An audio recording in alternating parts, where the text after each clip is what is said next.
Hello, everyone. Welcome back to the Ambassadors. Today, we're going to be discussing another woman in the Bible. Can you guess who? Who? Can you guess? It's found in 2 Kings chapter 4, starting from verse 8. It's the Shunamite Woman. And personally, for me, she's one of my favorite women in the Bible. She is your favorite. Yeah, she is. I love that lady. I don't know. I just like her, and I think it's because she came as a personal revelation for me in 2020, and I didn't even know who she was, but in prayer, I just heard the name Shunamite Woman, and I was like, I googled it, and I realized that she's actually somebody in the Bible, and God used that story to minister to me at that point in my life, and so that's why she has become one of my favorite people. Good. She's my favorite people. So let's start with this story of the Shunamite woman. You know, she is wealthy. That's not the reason I like her, though. But Disclaimer. That's a disclaimer. That's right. Hey, that's a bonus. I know, right? Ain't nothing wrong with that. That's not that bad. She's not. I mean, hey, she's wealthy. She's a prominent woman, and she lives in Shunem. That is why she's called the Shunamite woman. So, she's well-to-do, and so Elisha passes through Shunem, which is a city. Passes through that place often, and I guess this Shunamite woman has noticed Elisha, that he's always going through. So one time she invited him to come and eat at her house, and then thereafter he was coming regularly to eat in their home. And then she now went to her husband, and she went to talk to him. She said, behold, I want you to see that this man, I perceive, I can discern that he's a man of God. Maybe the way Elisha conducted himself when he came over, she has studied this man, and she said, let us make a room, kind of like a little apartment at the roof of or at the top of their house. I guess like maybe you could call it like the attic. Yeah. Let's put a bed there, a chair, a table, a lamp, and let him, be coming there, to stay. And I guess the husband agreed because they furnished that place and made it suitable for Elisha. And Elisha would turn in there from time to time. So I want to stop there and let us talk about, this Shunamite woman and what we're noticing about her at this point.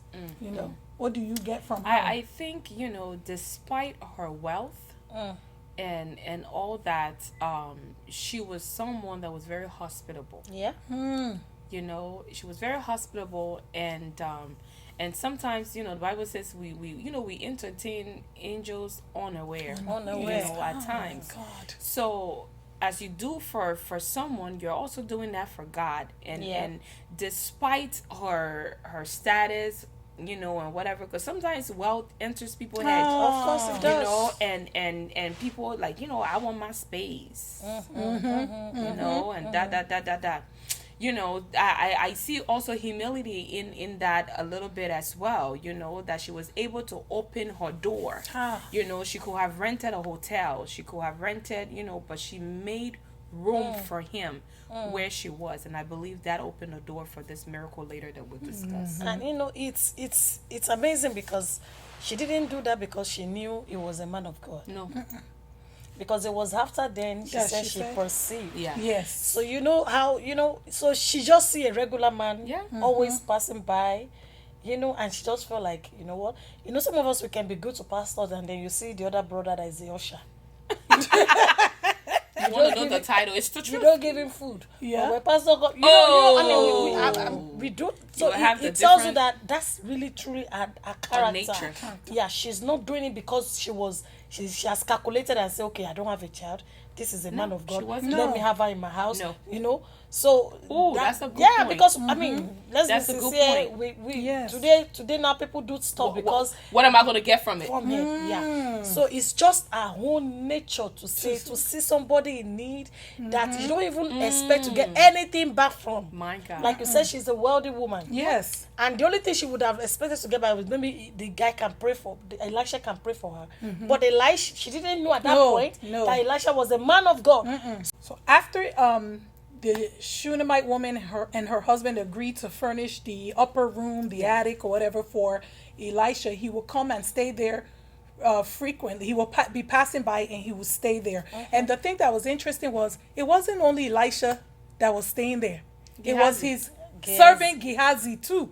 So she was able to accommodate both the man of God and his servant. She didn't say no. I only know Elisha. You know how some people say, I don't know you. I don't know you from anywhere. No, please, go find shelter for him, or you stay in the hotel. But you come. She wasn't partial.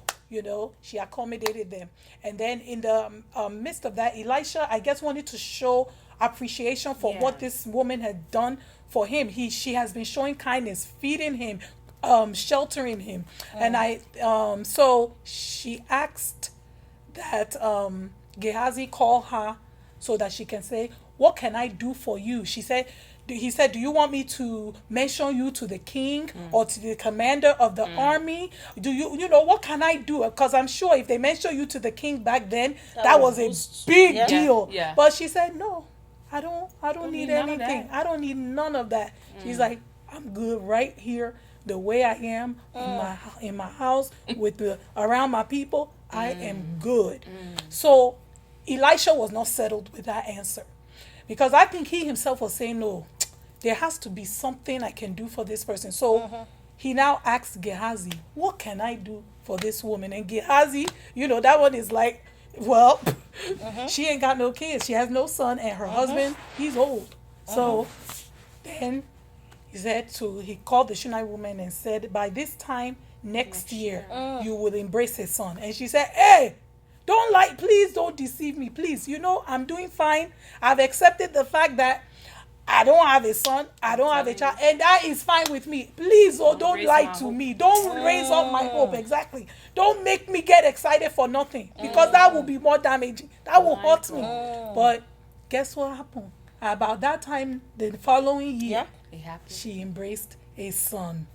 So we're going to stop right there and talk about what I just said. So that means, you know, the way she treated Gehazi also spoke of her character. Yeah. You know, and I think you had mentioned that earlier, you know, sometimes we want to deal with only the people with the big titles. Yeah. You know, and we forget the little one, you know.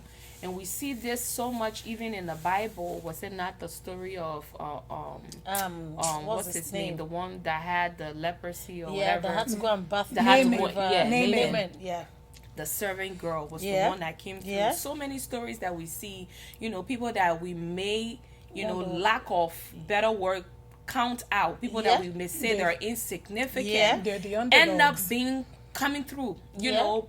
God using them mightily, you know, because the lady herself was not the one that even spoke of that need. And it was because she had already written that part off in her life, and she had already come to terms that, you know what, I don't have a kid, I'm good. It's okay. It's not going to happen. Like, and you know, the Bible told us that detail of her husband being very old for a reason.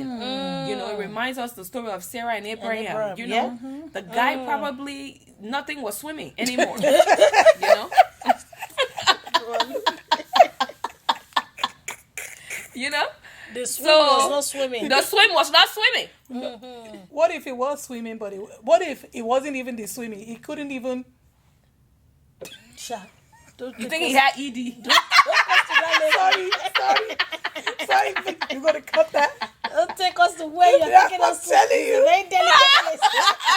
Yeah, and so the guy was old, but yet Gehazi, that tells me that Gehazi too has learned from his master as well. And he also knew and believed in the power of God, because he knew that despite the husband is old, despite her, you know, not having any, I know that God can do. That's why he even suggested, you know, that we can do one thing for her and give her a child.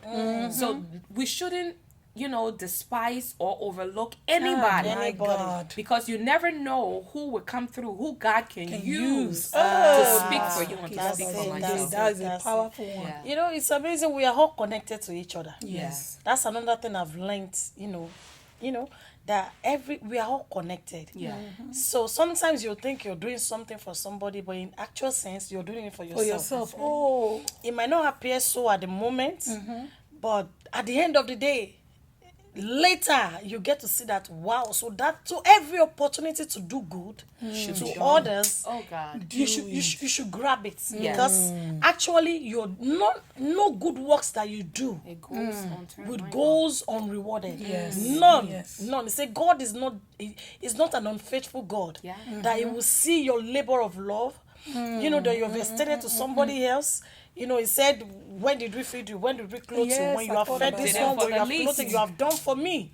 So every good works that we do, God takes notice of everything. And at the end of the day, it's all coming back for your good. Yes. So when we see people in need, it's an opportunity for you to be blessed. Yes. Sometimes you're sowing seed for your own future. Sometimes you're sowing seed for your children's future. Yeah. And it doesn't have to be materially, Yeah. Some people will say, I don't have money, so that's why I did not do anything. Yeah.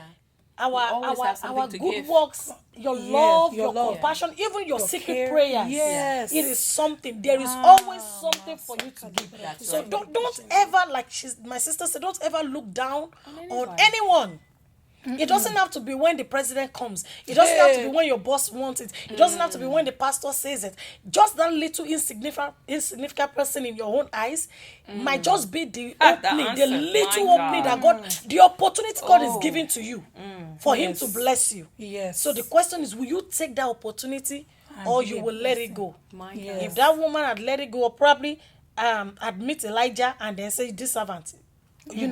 You know how we do now. Give Elijah, even if you have him in your house, give Elijah big food. Yeah. And then tell her to go and drink Gary. It's the truth. You think Elijah will come and think Gehazi Gehazi will say come and anything? say She won't. Oh, This stupid woman. If like, Say don't she know said nothing. she's good or she's good. She's good. good. She's good. Yeah. She's She's all good. right. There's It nothing. matters. So Yeah. that tells Gehazi heart even wanted to bless Bless that her. girl. Yes, because she must have Because treated of him right. how, Yes. oh treated him my right. God. And this is an example of even using your wealth in a positive way Ah, to that's propagate it. the kingdom That's of it. God. God, You That's know, yes, many yes. at times, sometimes we feel like when we have this money or whatever, it's only just to be showing off ourselves, Yeah. showing off. I will show them.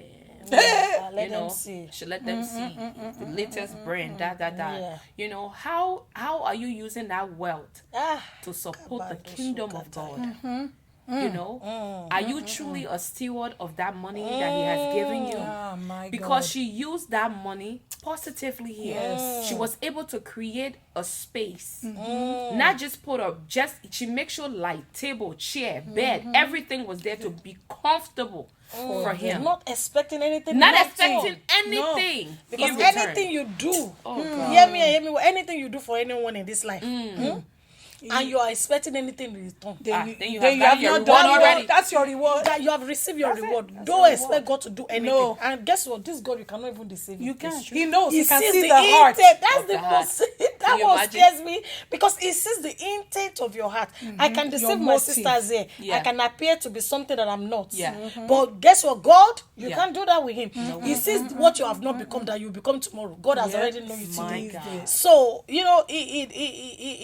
I pray God help all of Yes, us. yes, All and of that's us. why we should not be weary in doing good. good. That's what That's the it. Bible says. Keep doing. And when you do something for someone, I think a man of God said that, and expect something in return for it, then you didn't do it unto God. You didn't. You did it yourself. unto yourself. Yeah. Yeah. So many times you do it because you feel like it can be reciprocated back That's onto right. you, and that wrong motive. That's your reward right there. I know that's You've already received your reward. Yes. But you know, the reward that comes from God is like an everlasting kind of reward. It's an eternal reward. It cannot, money cannot buy it. So now, even the reward of receiving a child, money cannot buy No that way. thing. There's no money that can go and buy you your own child. child that makes you to conceive Yeah. and then give birth. It's like God moved every obstacle, the obstacle of old age, the obstacle of years, the years that the locust had eaten.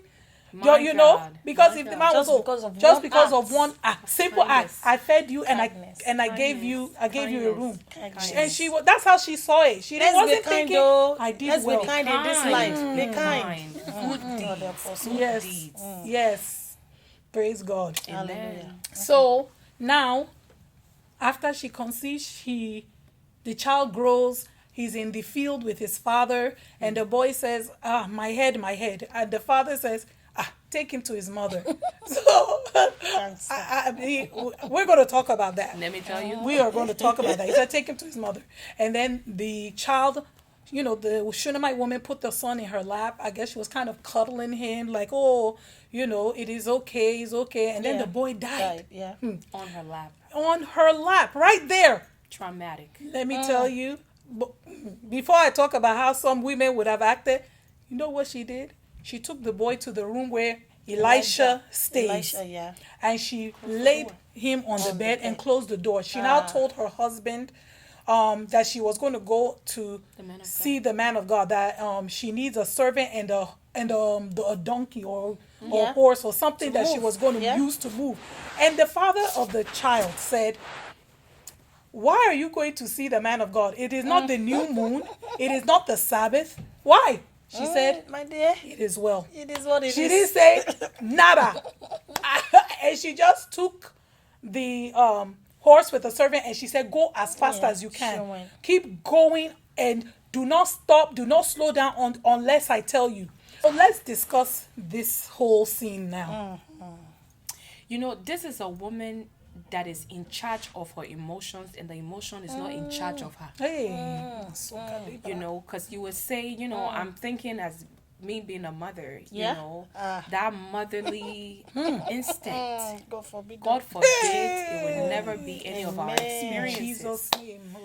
But imagine that composure. That she didn't go around with her hand on her head, screaming, jumping, rolling on the floor. She took the child, put the child on the bed, because she already knew that I was at the point in my life that everything had failed. I was at a point in my life that even when I thought this chapter was closed, this man was used by God. My God. To do this. If he could resuscitate my womb. And bring forth a child that I had lost every hope. Death of the child that is already on earth. What a it's faith. Nothing to him. What a faith. So she already knew that, I'm going to seek the solution. And this tells me the power that we also have as women. When we don't allow emotions to get the best of us. I believe at that point she herself knew the God of Elisha. Right? Because she had tasted. When you receive that miracle, what else? My dear, you become born again. My dear, you have already given up on your womb. That's what I'm saying. Somebody came and said, Father, in the name of Jesus, and then you receive. What are you waiting for? You become Pastor Mrs. That's all. Yeah. You give your life to Jesus. And sometimes we we all look at our husbands or family members as if any small thing whatever she knew that it's only God. That could help her in this case. That's a very important point. And another thing that I got was that that God gave you a miracle or give you something does not mean that the devil will not challenge it. Because you will think that this is a child that comes from God. That's right. How could the devil now want to come and kill this boy again? He doesn't stop. But guess what? She is still connected. Some of us will receive the gift from God and we disconnect ourselves. In fact, we now make that gift our God. That's right. Because for her to have, like you said, not with all the emotion, because of course she will have emotions, but she was able to. She was controlling it. There must be some. She has found connection with the God of Elisha. Yes. Yes. So she knew that this death is not unto death. My God. It's a mirage. Because That kind of faith could only come from God. It could not really come from God. It could not be herself. Yeah. So, it's a lesson for us. Don't let us not be carried away. That same God that gave you that thing, you need him to maintain that blessing. My because God. guess what? Thank the you. devil will come my again God. and again to He will challenge. keep coming. He will challenge. Oh, he gave you husband. He gave you children. He gave you money. He gave you house. He gave you Even your career, health. and anything God gives to you, you will be a joker. To disconnect yourself from that same God that gave it to you. The devil is coming. Because guess what? The one that will come and finish, Bible says he only come to steal, to kill, and to destroy. That one is by the corner, is waiting. So that thing that God gives to you, it's only by God that you can maintain it. You need to stay connected to him. I pray God help all of us. Sometimes we can be easily distracted in being there for our families, our husbands, our children, and our careers. Our businesses and every other thing, which they are all good and all that, but let us not lose focus of God. Know that thing that you have is God that gives to you. You cannot exalt the gift above the giver. My God. There has to be, there has to be balance. There has to be order. Yeah. And the it's very interesting that we're saying this because she didn't go to the husband to say, help me, our son, help talk me, about this guy. our son. I'm sure the husband has shown character traits of course, being detached, because when the boy was sick, you sent him to the mother, and you never asked how far, what happened to the boy, is he okay? You are just chilling. Is it the new moon? Is it the Sabbath? Is that the question? What happened to your son? Is he doing okay? You just have left. It's pretty much like, yes, I gave you the sperm that you conceived. Now take care of your son. It's no longer, I don't feel the Shunamite husband was thinking about our son, connecting. And the wife knew this. That's why she didn't even bother saying a word. She just said, it is well. My God. I'm going. My God. And he didn't quite, he just, I feel like he's kind of a passive type of husband. He doesn't really dig to find out what is going on in his own household. He's not concerned. He's just, He's not taking that spiritual authority. No, he's not taking that spiritual authority. He's not in the priest of the house. Because he wasn't the one that discerned. He wasn't the one that suggested all this. No. Even though he didn't pray for it, at least he agreed. Thank God for the man of God to come there. He was even questioning the woman when she was going. That shows where you going. No, it's not Sabbath. It's not new moon.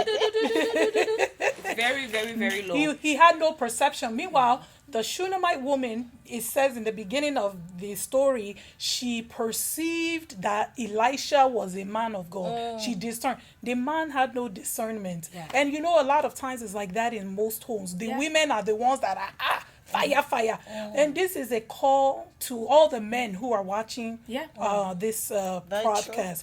You have to stand up to be a priest in your own home. You are the one that God has called the priest, the head of the home. You have to have fire when it comes to prayer. You have to be on your guard. You have to know what is going on in your home. You cannot don't give your strength to your wife.